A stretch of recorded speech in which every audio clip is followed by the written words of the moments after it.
Hi, everybody. Welcome to our March webinar on a subject that I think is one of the most critically important subjects for entrepreneurs like us to master. And I think it's also one of the underappreciated tools in really becoming an extraordinary entrepreneur. And that is the art of storytelling. And I'm very pleased to bring on with me a friend and an A360 member, Justin Breen. So, Justin, welcome. Good to have you here. Yeah, this is a real honor, Dr. Peter, and I can't wait to talk about this.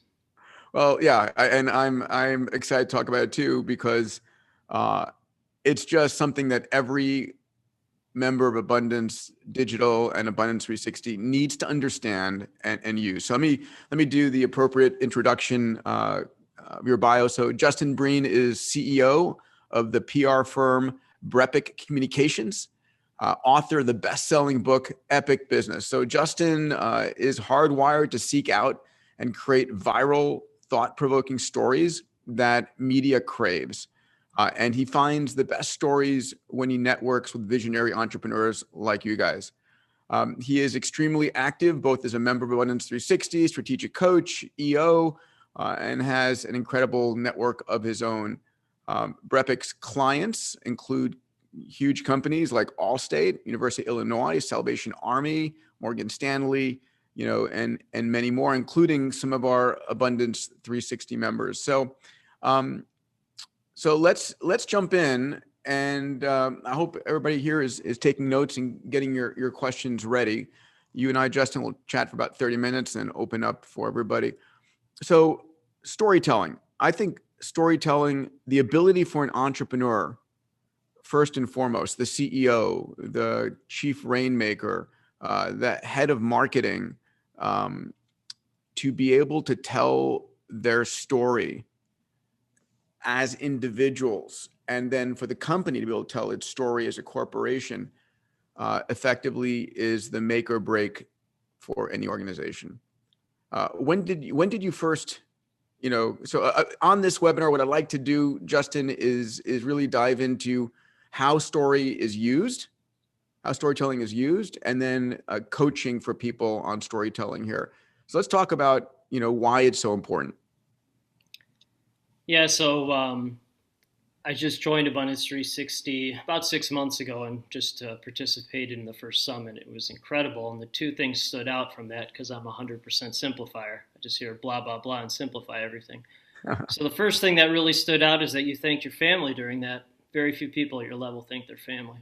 I thought that was incredibly tremendous. Two, Bill Gross, one of the presenters, has started more than 150 companies, and he subtly said at the end of it that he wishes more entrepreneurs at the highest level told their story because it's a great way to draw investors, get eyeballs, get the right eyeballs on your product, make or break, as you said. And he said that, and I go, did he really just say that? I'm like, oh, I'll lead a storytelling session. Here we are. Here So we are. it was a tremendous event, but those were the two things that really stood out for me. Thank you. When I think about storytelling, I'm gonna create a list as an entrepreneur of where I think storytelling is critically important. So whenever you're raising money, first and foremost, you're storytelling. You have like a sliver of a minute to shape people's opinion about you, your business, your industry, your company, and storytelling is critical. The second thing, whenever you're hiring people, um, and then wherever you're doing marketing. So it's like fundraising, HR, and marketing and sales. Is there any other place that it rings out? Yeah, the thing that I hear more than anything is we're tired of being the best secret, so we want to be in news and media at the highest level to create validity and credibility for our brand. Validity and credibility for our brand. Help you Yeah. stand out from your competition, essentially. So I think that's true. I mean, the right story that is like the story of the struggle and the founding, right? The story of the first epic success. Those elements. I mean, I think everybody knows this, but we humans think in terms of story. I mean, we Yes. didn't have written language or printed language, or we were storytellers around the campfire. So I would say our brains are wired to receive information in terms of story. Yep. Yeah, So 100%. So it's interesting because Abundance 360, which I love. It's things getting faster and faster, smaller and smaller, cheaper and cheaper. So there are two statics that don't change. One is the power of real relationships, and two is the power of storytelling. So smoke signals, Bible, hieroglyphics, cave paintings, whatever. We're a world of storytellers, and for the most part, people don't care about what you do, but they do care about who you are. And if they care about who you are, they will care about what you do. And it just simplifies that. Again, people don't necessarily care about what you do; they care about who you are. And most folks only think on a what you do level, but that's not how the world works. They really care about who you are. I believe that, right? And if you were with somebody and they said, "Let me tell you a story about myself," you sort of lean into that, right? Because you're pre-wired to say, "Okay, I'm on receive mode now." Those neurons are prepared to be wired around who you are. Yep. Um, so, uh, you know, talk about examples, or talk about sort of like tools, in the fundraising, in the hiring, in the PR and sales and marketing. What have been some of the experiences you've had there, and what's your advice? Yeah, it's really interesting because I was born with a story, and just so everyone understands, like my brain is so in tune with story, like constant story, story, story. I'll just explain why very quickly so you understand, because it's important because people care about who you are, not necessarily what you do. So when I was born, my father was 61 and my mom was 27, so there's a 34-year difference. And my father, if he was alive now, he'd be 105. And he was a soldier in World War II. And I actually went into the basement today to get this. This is the diary he wrote while he was a first lieutenant in the Battle of the Hurtgen Forest, which was one of the deadliest battles toward the end of World War II. And I don't know how he kept this diary. This diary is my most important family possession. I don't really care about material things, but the diary is very important to me. And so I found it after he died. He died when I was 13. And I write exactly like he does. Exactly. Boom, boom, boom, boom. Just inform and entertain. Inform and entertain. No fluff, no nonsense. Just inform and entertain. And so storytelling is in me at the highest level. And so my mom was 27 when I was born. So how did that happen? 34-year difference. So my dad was driving on an expressway in his late 50s, and a drunk driver went across the median and hit him head on.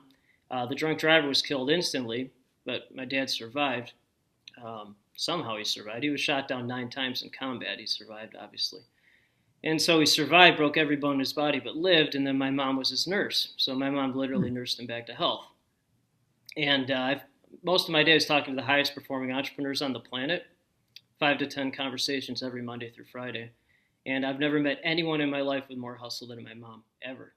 Ever. That's great. Ever. So you combine that, and here I am. And so when I talk to someone, all I think of is story, story, story. What's a story? So I can talk to someone for an hour. 55 minutes are totally useless to what anyone cares about. But if somebody says something really important, like what Bill Gross said about the value of storytelling, my brain just poof, immediate ding. And so all my brain does is ding when it matters. So what are your tips to an entrepreneur here to up their storytelling game?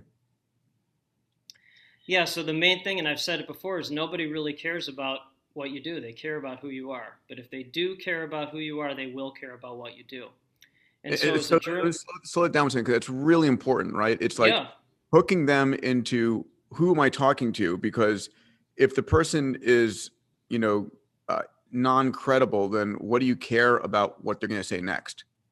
Right. So getting people to understand who you are, what you stand for, is sort of the first line of the first page.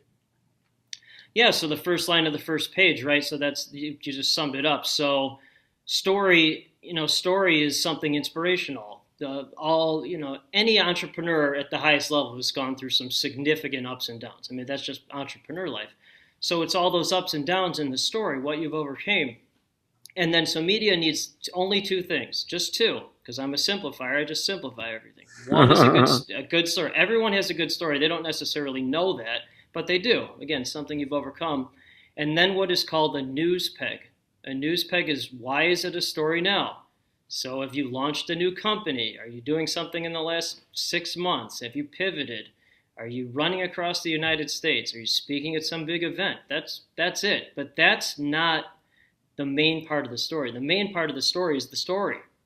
What is your story? And then you blend the news peg into it. Okay, so companies hire your firm Mm-hmm. to BrEpic to help them do this. And what do you ultimately do? You listen and then help them refine their story to get it down Yes. to how long should a story be? Like, give me some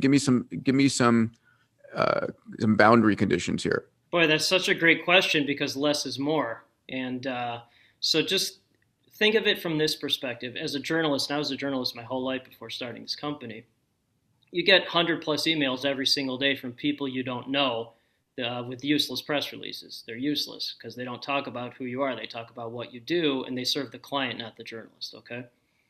So, and then most of these press releases are ridiculously and unnecessarily long. So less is more. So 400 to 500 words is plenty. Media just needs to know if it's a good story or not. They're not going to spend 20 minutes reading a story. They're going to read the first couple paragraphs and they'll know right away. And so simplifying that into things that are actually digestible for journalists who, by the way, are human beings. Some people don't think they are, but they are. And with personalities and they care. So creating something that serves them will in turn serve the client. Um, I urge people to get your questions ready around here. When I think about it, I feel like your story needs to inform and to entertain, Yes. and to move the person you're talking to emotionally. Right? We are Yes. we are emotional beings, and hitting with facts and figures and so forth before you get them in their heart. Um, when I'm pitching anything in my space company, it's like, when I was a child at 9, it was Apollo and Star Trek that really stimulated me. And this, I go into that story, um, and, people start imagining that. And I think ultimately, um, again, I can't stress this enough, whether you're the CEO fundraising, or the head of HR recruiting, or the CMO marketing, or the head of sales selling, um, the story. Now, there's certain things that are just, here's a feature set and here's a feature set, and this one's cheaper, and that's fine. But if it's more complicated, if you want to capture the person's time and attention, they need to care about who you are. That's correct. Yeah. Um, can you tell some examples of how people were getting it wrong and how maybe you corrected it? Do you have any of your clients that you want to share some examples around? Yeah, I appreciate that. And so you said inform and entertain. So I've heard inform and entertain two times in my since I graduated college in 1999. The other time I heard that was in 2000 when Skip Bayless, who's one of the top journalists in the world, I sent him a couple articles saying because I was a cub reporter, and I'm like, can you look at these? And he said, of course I'll look at them. And he called me later that day and he said, my whole purpose with my articles is to inform and entertain. So this is one of the top journalists in the world. He's gone on to TV fame and all. So that's the second time I've heard that. So I created my entire business model based on how PR firms annoyed me for 20 years as a journalist. So I just saw a problem, created a solution, problem solved, successful global company. And most PR firms, they send bulk press releases with a spray and pray mindset. So they send you these emails with press releases as an attachment or something like that. So All my firm does is create newsworthy stories similar to what I did as a journalist. It becomes a link on the client's website under news or blog, so it would look like a story you see in the LA Times or Chicago Tribune or whatever, and then take that link, pitch it to media all over the world. When media is interested, put them in touch with the client. And so I mean, my company's entire process is on the website. Why? Because at the highest level, there is no competition, only collaboration. And two, Nice. like this is right, yeah. There is no competition. I was doing an interview the other day, and they're like, "Oh, you're in a competitive field." I go, "No, I'm not. There's no competition at all because it's all collaboration. And if somebody doesn't match my mindset, then I'm not going to work with them anyway. So I'm just the buyer. People happen to pay my firm, but I'm the buyer. I just buy the people I want to hang out with. They just happen to pay my firm, but so I can just talk to someone for an hour, and most of it's useless. But then I can simplify things that actually do matter in a very quick amount of time. I just know how to do that. So whether it's a company as big as Allstate or a solopreneur, that doesn't matter. It's just my company just solves that problem. Justin, media has changed a lot in the last 20 years. I mean, like Yep. massively changed. Yes. Yes. And media, the news marketplace is spinning. Mm-hmm. Can you speak to how media has changed? 100%. Yes, absolutely. I'm glad to. And I'm only giving you this background because I think it's helpful. So I wrote an international best-selling book last year. That was great. Chris Voss, who wrote Never Split the Difference, did the forward. So it's been really nice. So I only mention that because I've seen how media works from a firsthand perspective since then, because I've been done well over 100 interviews since then, and then from a client perspective, how it's evolved. And then again, my company's about 4 years old, and previous to that, I was a journalist for 20 years. So started at a very small newspaper, going to the printing press and watch the paper come out to now. So the main thing, because I'm a simplifier, the main thing is that podcasts are in the process of replacing mainstream media for three key reasons. Here are the three reasons. One, the host is usually an entrepreneur coming from a place of abundance. Most journalists, especially in the business sector, are coming from a place of scarcity. They're trying to save their jobs or having avoid their job salaries get cut. So that, and this is just how it is, they're coming from a negative perspective to try and find something that's clicky or gets views. Okay? So an entrepreneur who hosts a podcast is coming from a place of abundance.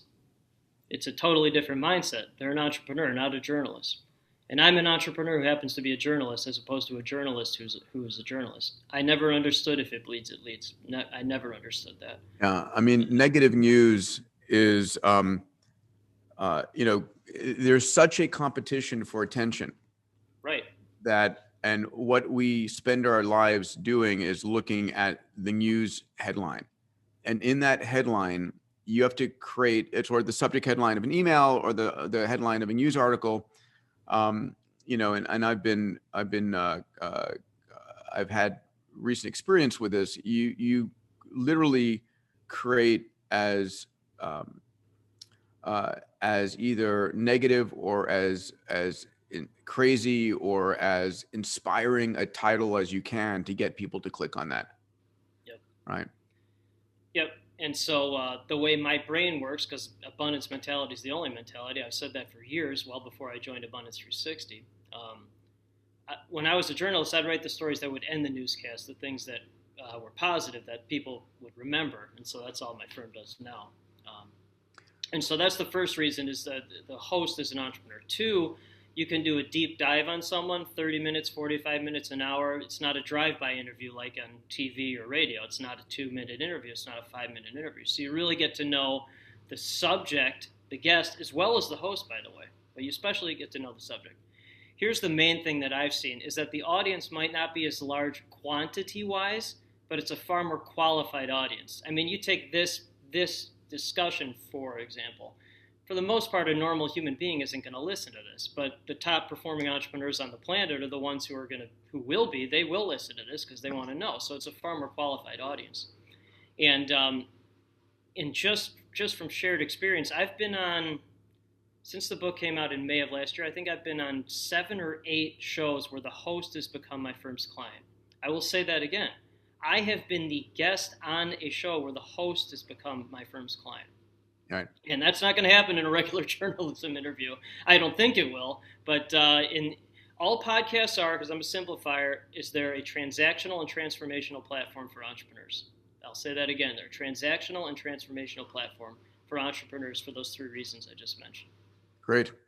I'd like to double down on you and I giving advice again to our Abundance Digital and 360 members on storytelling. So what I heard as first and foremost is, you need to have your story of who you are, Yes. the why of your life. It's Yes. like and in a way that is an elevator. It's enough where a person gets interested in you right away. What makes you tick? It can be, and then there are layers of an onion there you can go to, depends how much time you have with that individual. Yes. And it's once there's that hook on you, on what makes you tick, on why, you can then move into, and this has led me to this business, and this is, in one sense, who this business is, and how this business is going to impact, people I care about, people I want to be a hero to, whatever it is. But a lot of entrepreneurs, especially a lot of tech-related entrepreneurs, make the mistake of jumping in a pitch session straight to, well, we use this algorithm to, whatever, or we need No. this amount of money, and No. No. everybody goes, you shut down Right. all of the open receive ports, right away. Yeah, I mean, I'm trying to shut you down from even continuing what you're talking Yeah. about. Yes. I felt it. I felt No, it. no, no, no, no. Yeah, that's right. Yeah, so yeah, so it's funny because that's what I mean. Like, I don't sell anything. I don't even talk about my company does unless somebody asks, because it doesn't matter. It's more about getting to know who you are. One of the And most effective things along those lines is to talk around your company enough till the person you're talking to says, "Well, can you tell me about your company?" right. It's very different. It's very different if you are pitching your company versus someone asks you and you tell them about your company, right? It's very different. People feel extremely different when they're being pitched versus they're hearing an answer to their question. Yeah, I mean, so it's really interesting because I never come prepared for any interview ever, except for it's interesting because I do a lot of interviews and people send me like these 20 lists of questions. I go, I'm not going to read any of these I'm the because we're going same. to talk about right. Of course you, yeah, right. That's Yeah. what I mean.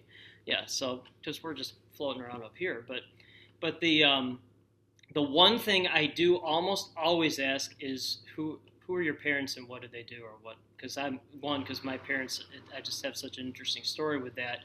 But if I can understand someone's family history in their brains in that way, I really get to know very quickly who they are.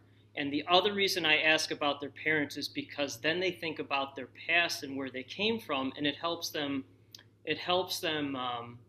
think about where they are now and then where they're going. Like, I think about the Jimmy V speech, which is one of the greatest speeches ever, and he talks about where you come from, where you are now, but then where you're going. But the key is knowing where you come from first. That's why I'm so obsessed with my family's history, because I've always had this weird brain, and I was meant to do this because I just see where I came. I was genetically meant to do this. What, And go ahead. I was going to say, so what other uh, direct piece of advice would you have for the entrepreneur going into a pitch session or trying to hire somebody Yeah. on their story, on getting their story out there? Well, you know what? Be the buyer, and then ask people what they think. Ask people questions, and then just sit back and listen. That's Um, a fascinating flip, right? In being the buyer, because you're typically out right? there being the seller. No, no, And no, if not in my world. No, no, no. There's no selling. All buying. so, that's a core idea that because it puts you in the power position if you're the 100%. buyer. Yeah. That's right. Yeah. Yeah, that's what that's what I was saying before. Companies pay my firm, but I'm the buyer. I don't sell anything, and it's like you said, it's just flipping everything. And I mean, I'm sure obviously you know this, but it all starts with mindset. It's just the only people I partner with have three attributes in their mindset. Because I'm a simplifier, so those attributes are abundance, visionary, investment. They're just abundance, visionary, investment mindset. So I only buy people with those three attributes in their mindset. They pay my company, but I'm the buyer of people in that with that mindset. Beautiful. Right.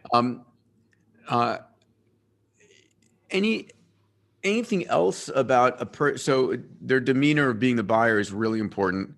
Yes. I think confidence Yes. in how you present yourself. Yes. And if you're the buyer, you're going to have more confidence if instead of trying to sell somebody and Yes. overdoing it. Yes. Anything on your level of confidence or how Everything. fast you're speaking or I mean, I could talk to you all day because you're such a genius. But so people with the wrong mindset think, and maybe you hear this as well, maybe, but people with the wrong mindset think I come off as arrogant, and it's the exact opposite of arrogance because I'm just exceptionally confident at the one or two things that I'm really good at. That's not arrogance. Arrogant people think they're great at everything. I'm actually terrible at almost everything. I can barely do things that a trained monkey can do, but in terms of this, it's like world class. So all that does, like you said, is just attracts other confident people. And people who are confident are the ones creating all these businesses because they know to stay in their lane of genius. And they just outsource or hire everything else because they're not going to be good at everything. They know that. Great. We're about to go to member questions. Before we go there, um, uh, take a moment and tell folks who might be interested in BrEpic, which is spelled BrEpic, um, what services you offer entrepreneurs and how they can reach you. Sure. Well, thank you. And again, this is a great honor for me.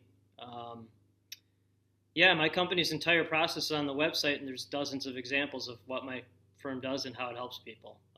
So it's brepicllc.com, and it's super easy. Okay. And I remember, because I think about it for some of my companies as well, you help distill their story, and then you actually have people that pitch it to the media Yes, on their behalf. from a journalistic perspective, we can land the plane here for a second. From a journalistic perspective, companies hire my firm for two reasons. One, I actually know what a story is, not a press release, like an actual newsworthy story. Two, my firm is not going to contact my thousands of journalist contacts and send them a waste of their time story. So journalists actually thank me and my firm for sending them stories because if you want to grade something, people like grades. Um, the story that my firm does may be a B plus, A minus, because that's good enough. And then media, 95% of the time, will turn it into an A or A plus interview or story. 5% of the time, they'll literally copy and paste the story, change the byline, the author's name, because it's good enough. And my clients don't care about that, and I don't care about that. So it just cuts through all the noise and the nonsense, which is, that's what most of PR is. It's just noise and nonsense. It's spray and pray. So this just cuts through all of that. Awesome. How many folks do you have on your team?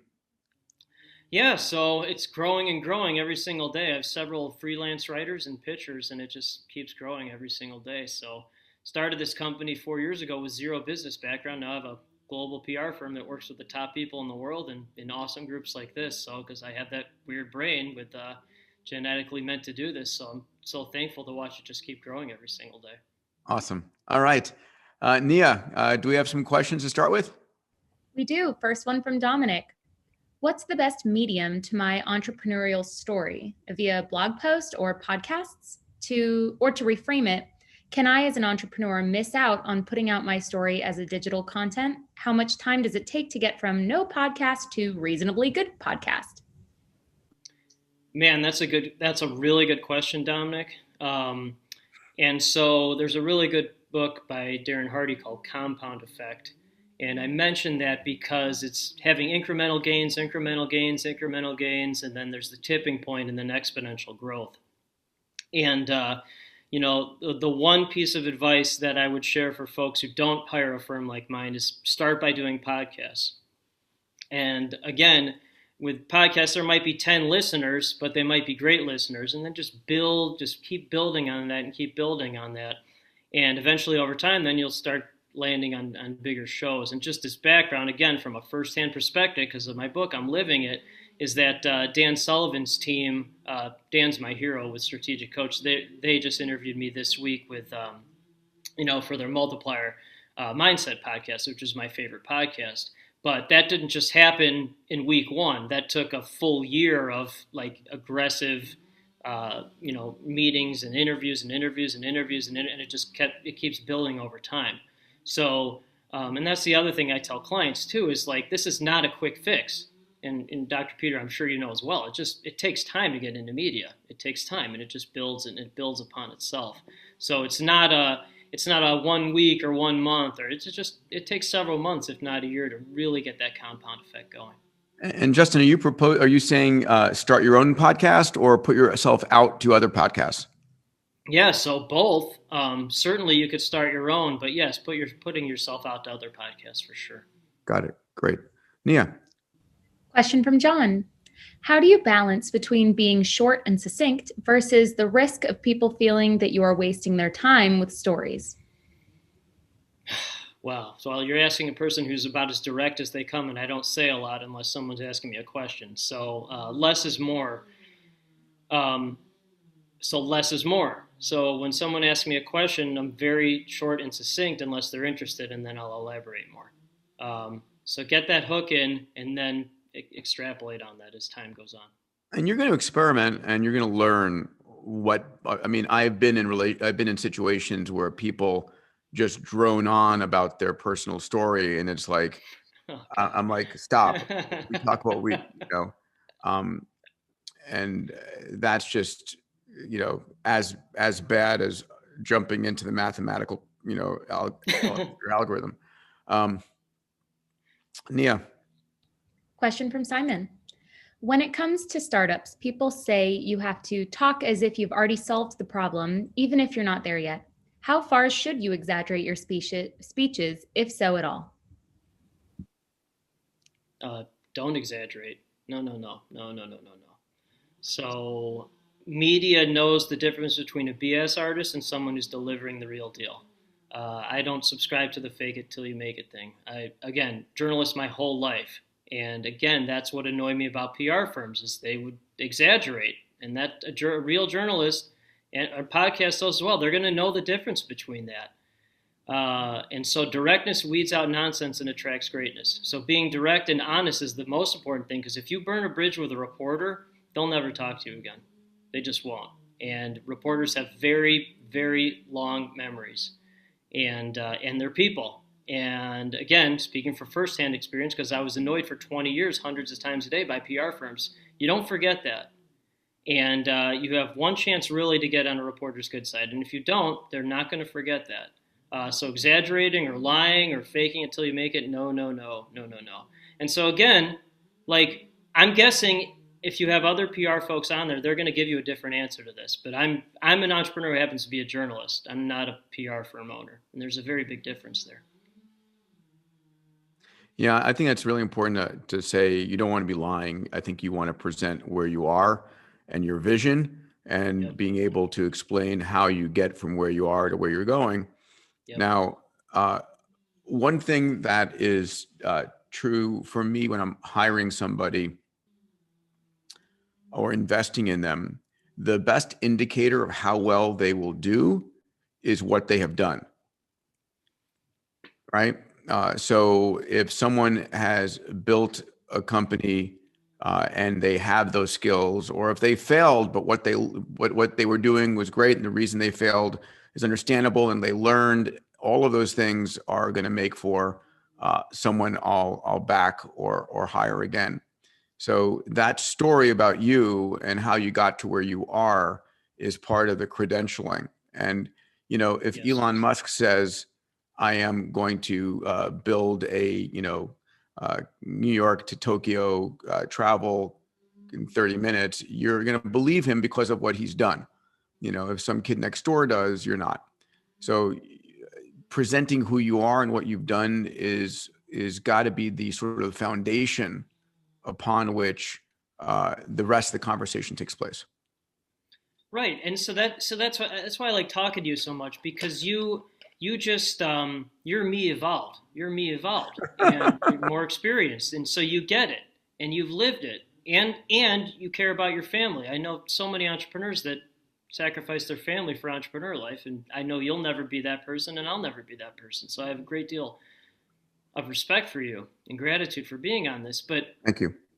You're welcome. Right, and you say thank you, and so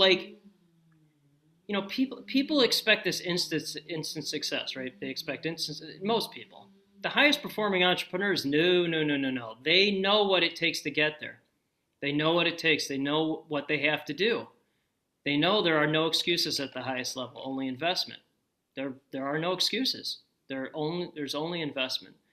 And most people don't understand what I'm talking about, but the people that do are the highest performing entrepreneurs on the planet, because they have the right mindset and they'll make the investment. They won't make an excuse, and they're not looking for a quick fix. They're looking to put in the work and do what it takes to get there. Nia. Question from Pam. What is the structure of a good story? Intro, bio, then more, or surprise? Now let me explain, or something else? Yeah, that's a good question, Pam. So how my brain works is like writing a story is a process. It's just like assembling something. It's just a process. So I think that's what you're asking. And so I'll answer it in the most general way. So just pretend these are paragraphs, what I'm doing with my hands, if you can see them. So interesting story, news peg. Interesting story, background, childhood, a little bit more about the news peg. You don't lead with the news peg, meaning why it's a story now. You lead with interesting story. You lead with what the person has overcome in life. You lead with where they came from. You lead with why they're doing this kind of thing. You lead with who they are. Then you talk about what they do. So I hope that answers your question.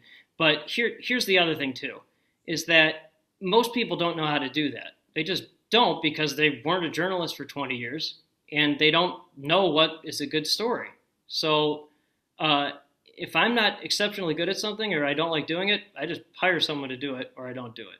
I love what you just said. I have a personal story I'd like to tell you. And it's how I learned to write. I was reading an article one day in Wired magazine, and as I read it, I realized how much I was enjoying it, to the point where it took me out of reading. It's like, wow, this is really well written. And it was like a shock, right?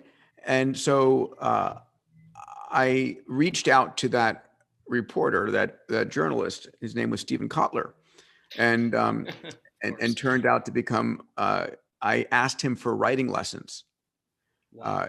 And so I hired him as a writing coach, and then we ended up writing 3 books together.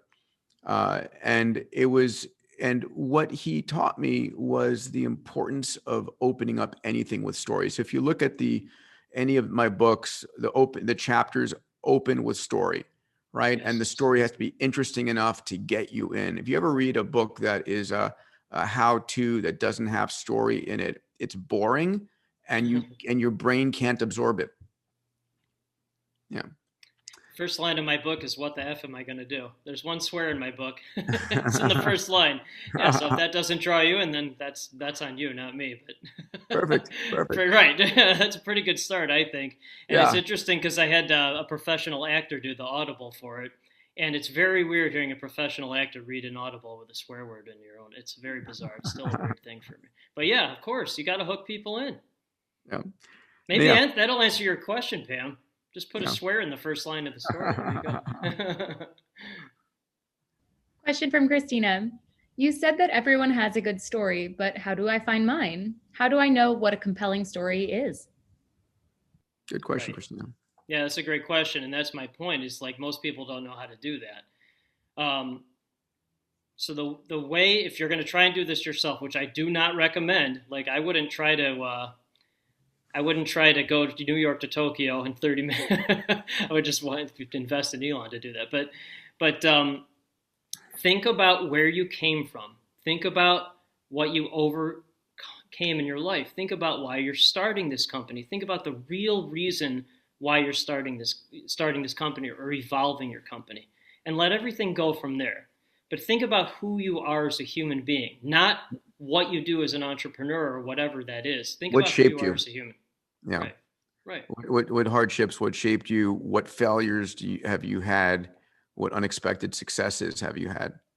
Yeah, I think about you, Dr. Peter, being an actual doctor, and how terribly wrong that would have gone. But it always just makes me laugh because so my name is Justin because my dad wanted me to be the Chief Justice of the Supreme Court. My dad was an attorney in the Nuremberg trials, came from nothing, and wound up becoming the president of an insurance company. But that's why my name's Justin. And I would have been the worst attorney. I would have been a worse attorney than you would have been as a I mean, it would have been. My wife's a pediatrician. She can back me up on that. But it's right. yeah, So that's no. what I mean. Is like this is the person I was always meant to be. It's been interesting the last 4 years realizing that, and then just continuing to gamble on myself and double down, and then tell people about my strange brain that produces results for the greatest people on the planet. Awesome. Yeah. Question from Luke. How do you balance the story in the early days of a business to sound ambitious and passionate, but not come across as delusional, naive, or ignorant? How do you focus on all the positives, but show you are aware of the risks? Great. I'll tell you, man, this community, and I'm guessing you never, like, you're always fascinated by these questions. I'm always, it's like, because I interview you for the first 30 minutes, what kind of questions I can ask.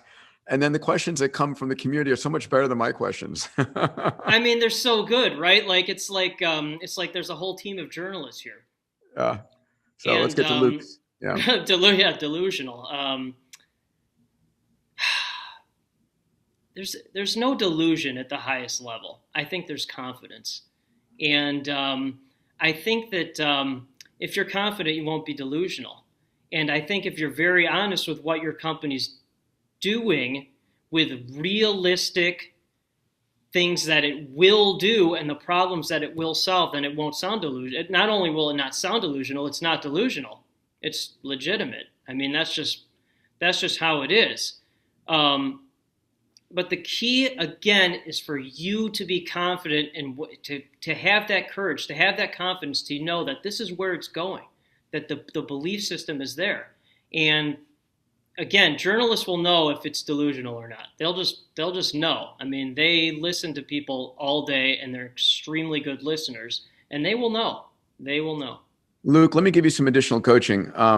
Your goal is to hit the heart and the mind of the listener. And, listen, I have pitched some crazy ass ideas, right? Like asteroid mining is not easy, and sort of adding 30 healthy years in a person's life and all of these. But let me share how I think about it. The first is, you can say, listen, I'd like to tell you a story about where we want our company to be in 10 years. And then I want to tell you where we are today and how we're going to get there, right? If you opened up with that, all of a sudden I'm on receive. I'm waiting for the story at the top of the exponential growth curve. Like, okay, what's your vision of what you're going to create? And then where are you today? And then what are the steps that are going to get you there, right?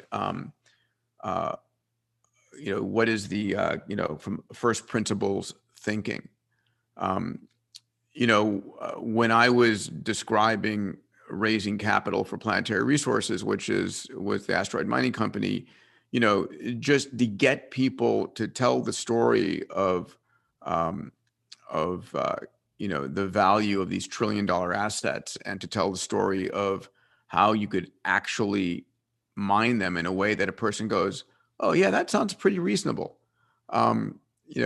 That's important. And one of the things that people do, here's a big one. Here's a big piece of advice that I think is really important. A lot of people myself sometimes included, depend way too much on PowerPoints and uh, and you know and forget to just talk to people. Right. So some of my best fundraising presentations were when, for some reason, the presentation failed, or I couldn't get their AV system to work, and you're panicking, and you're like, okay, shut the computer and say, let me just talk to you. Right. Right?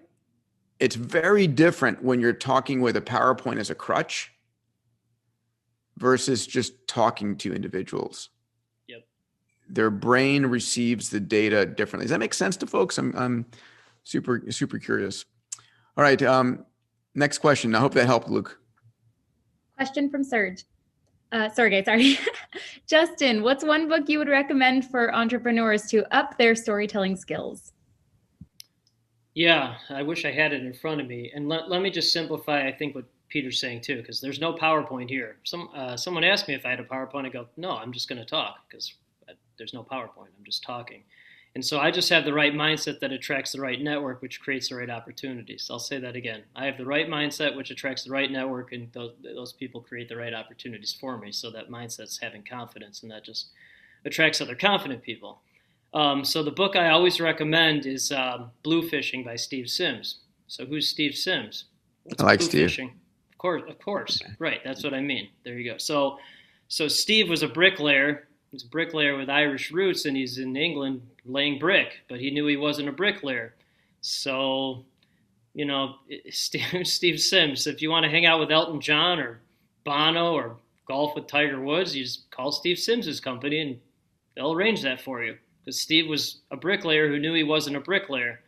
And as direct as I am, he's even more direct than I am. So I have a lot of respect and empathy and gratitude for Steve because he's a great guy and he's direct as they come and he just gets stuff done. And he's a great storyteller. Yeah, Steve is the guy that whatever you want, he'll arrange it, like the most extraordinary vacations or experiences. Yes. He's the rainmaker there. Yeah. Right. He looks like a rocker. Yeah, get him on a motorcycle. He's good to go. And I'll tell him every time I mention him in his book, I tell him, the guy's got a heart of gold.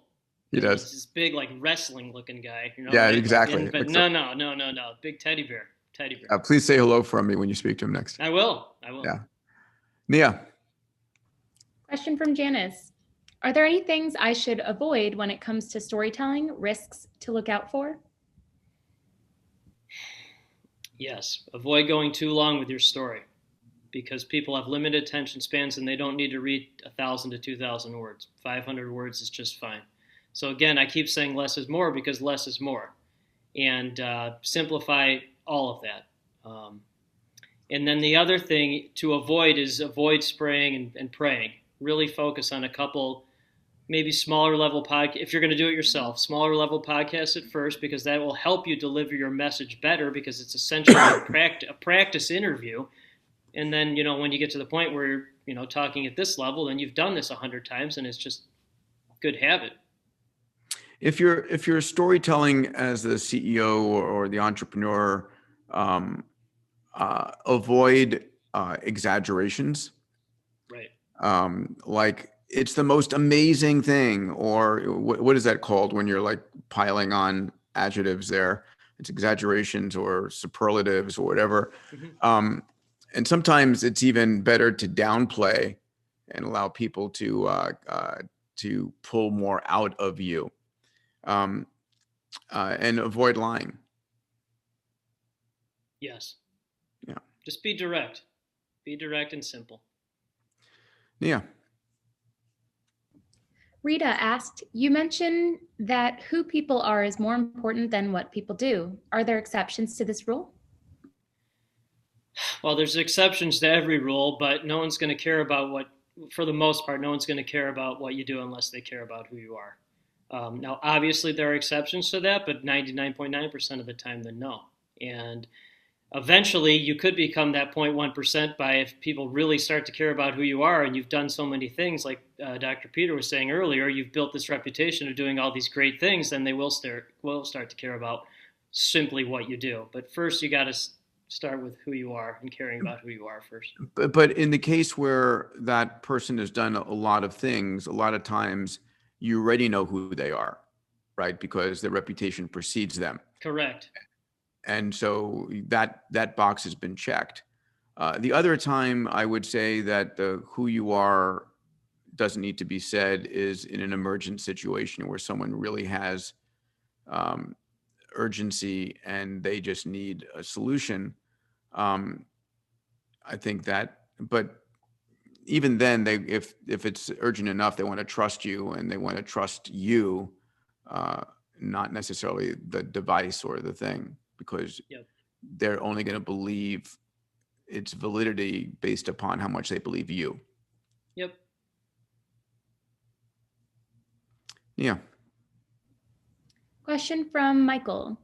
Are there some example companies, either early stage or more established companies, that you think do a great job of storytelling? Are there specific entrepreneurs who are great storytellers? Yeah. I mean, your classic, Steve Jobs was a great storyteller. Just look at him, on stage. There are people, story, I think, is also entertainment. And Justin, what are your thoughts there?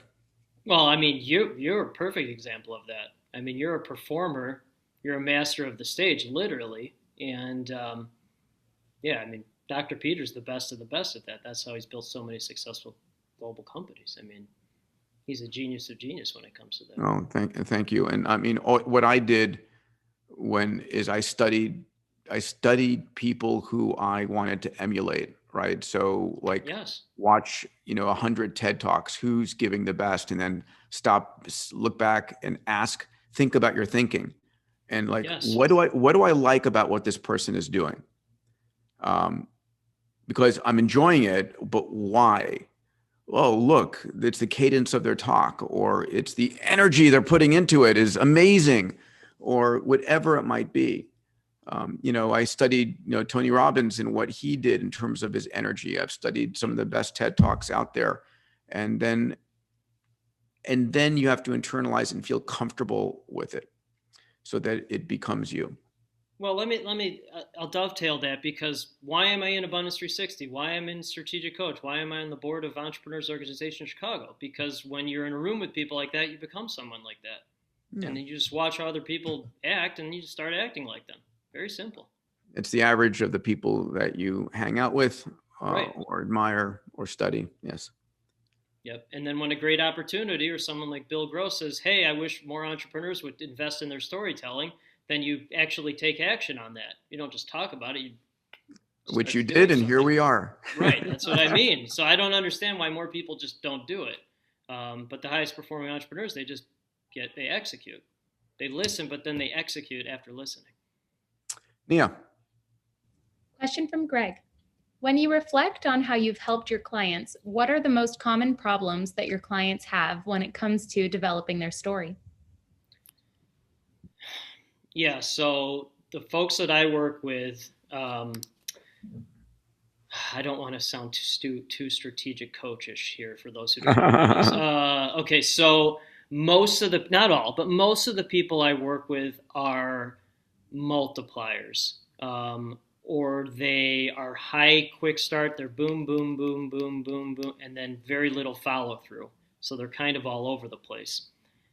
And they need someone like me to simplify all that complexity very quickly.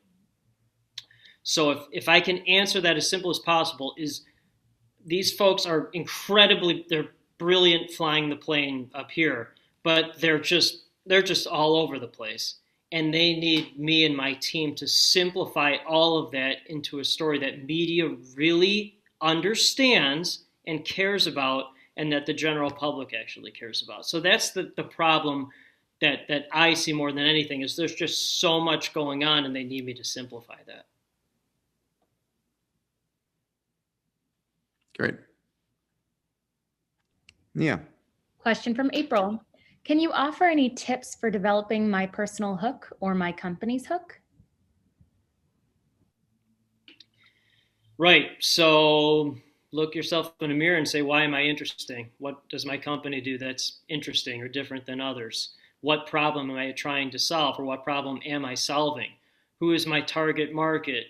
Where did I come from in life? What was the inspiration for starting this company?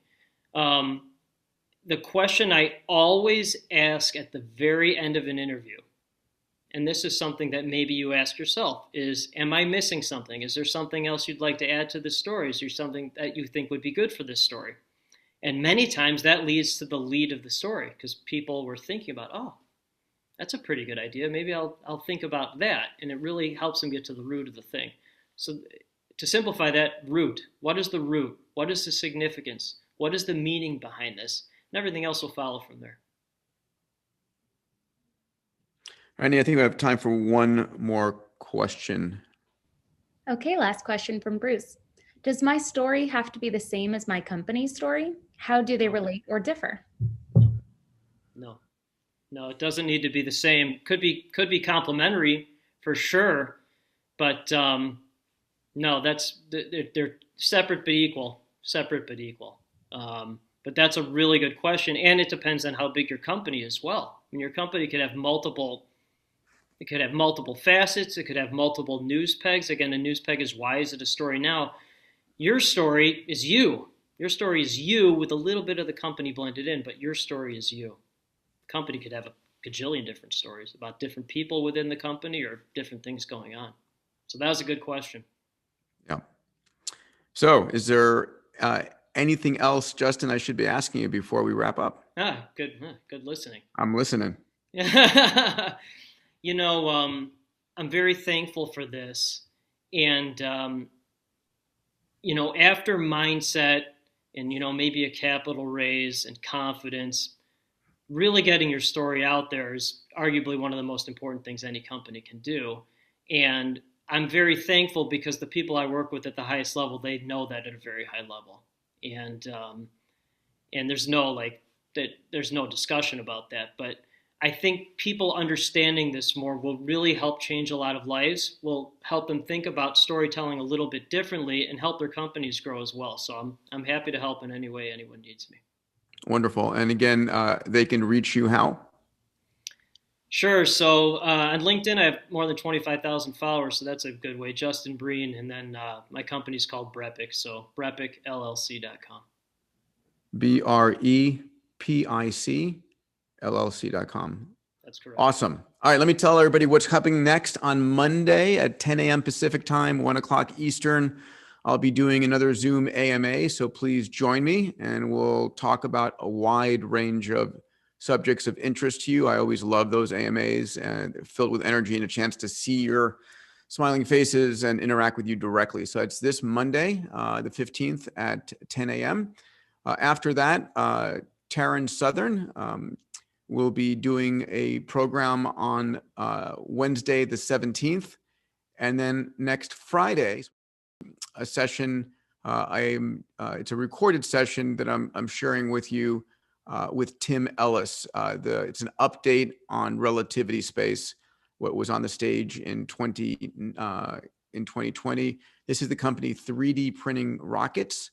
The Terran 1 rocket is 90% 3D printed on their Stargate printer, and what he tells me about is awesome. So please tune in.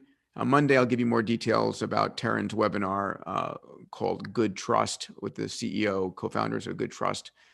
Okay, see you guys on Monday, 10 a.m. Pacific time for our AMA. Justin, thank you so much for your time.